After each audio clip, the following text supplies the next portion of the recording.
Hi, and welcome to week 5 of IT 270. This week's assignments: 5.1 Web Activity, Embedding Multimedia, and 5.2 Project Milestone 3 Site Aesthetics. First, we're going to look at 5.1 Embedding Multimedia. All the files you need I have for download in the weak file zip. The PDF you'll see is marked multimedia.pdf, and this has the directions. Integrate at least 2 types of images, a JPEG or a PNG, audio and sound formats, video formats, use CSS3 for different types of manipulations. So here's the folder that has all the components you need for this week's assignment of 5.1. You see 2 images. What you can do with these images is, just like we did in previous weeks, embed them or encase them in a div. So you can position the div or maybe create some other type of effects. Embedding a YouTube video is fairly simple. You just find your video, scroll down to share. You'll see here's your URL, but you also have an option to embed it. So you'd come here and you'd copy this code. Make sure you copy the whole code. And then again, create a div and embed this in the div. Adding a new div, I might just come down, and I don't have to put it in this position. Create a new class called video. Make sure I do a closing tab, and then embed my video right here. Then I can communicate through the CSS with this div.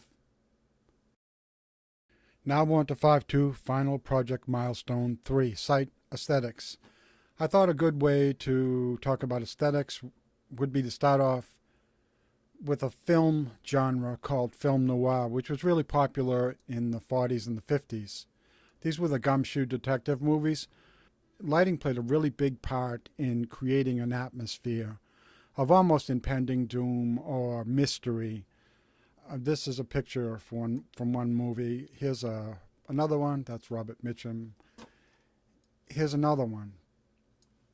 So lighting plays a big role in a lot of things today, even like video games or whatever, as far as, creating an environment or a mood.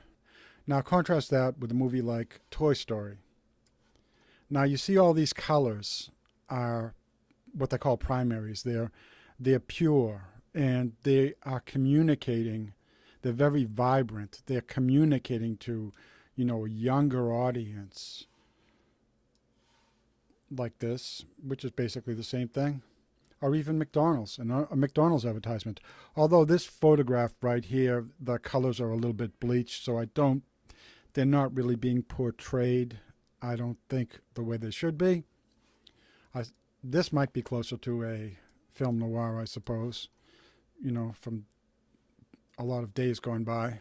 So communicating with children, I'm looking at the color wheel here, you really want to stick with these pure colors, which are primary.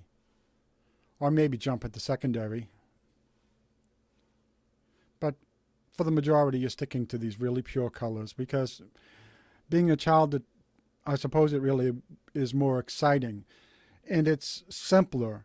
And that almost is reflected in music too. If you think of a band, there's an Australian band called The Wiggles, who do all children's music, and they used to be really popular. I don't know if they are anymore, but all their chord progressions are very simple. They're almost like a blues music progression where you have a 1, 4, 5, basically 3 chords. So that's the type of progressions you'd find in Wiggles music too. So there's like a correlation between the two, I suppose. So when you're looking at this, say you wanted to do a more sophisticated color scheme, you'd be looking at something like this. You're adding whites and blacks, and you have all these basically intermediary colors. So that's what's going to happen when you want to go into, you want to sell something, and it's going to be over in the gourmet aisle, and it's going to cost more. The ingredients might not be a radical departure from what's a couple of aisles over in the cheaper aisles, but the branding and the packaging is, substantially enhanced. So another thing that's going to help the communication is going to be the typography. So look at this type. It almost looks like a Victorian typeface. Right here you have you have a basically a block or a sans serif typeface. If you look at this, which is another thing to be found in the gourmet aisle, and it has a pretty sophisticated color palette or color scheme, you have almost like a distressed typeface, if you look at it closely. And again, this is a sans serif. And this is the best way they found to communicate to the audience you're trying to target.